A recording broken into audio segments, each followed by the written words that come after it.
it's time for tips and trends in 2 minutes or less. So this trend is about preparing for your strategic planning meeting, and a little tip right now. Before you do that, stop and think about your standards. Stop and think about those things that make your reputation.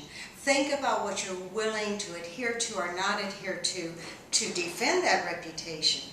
Andy Andrews wrote an incredible book called The Noticer Returns, and in it he defines the difference between standards, being our core values, integrity, morality, and then finally character.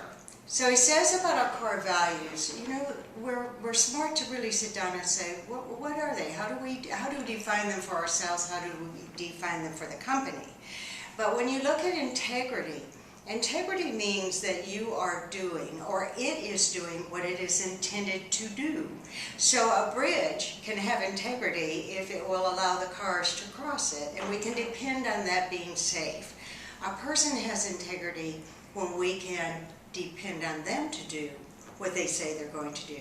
Now, that is different than morality. Morality is a judgment call. We each have a point that we say, this is what we will and will not tolerate as a justice or an injustice.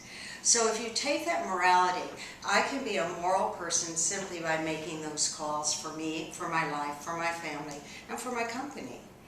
But being the character, having the character to do something about an injustice is rare, but necessary, especially for the leadership in your companies. It's important to each of us as individuals. So your homework, if you decide to take this on, would be to ask yourself, ask your company, ask your family, what do we believe in? What are our core values? Where's our integrity? What can we depend on? How do we depend on each other? What are we willing to do to save the reputation that we own and our companies have? Please take that on as a challenge, and we'll talk to you later about our next tips.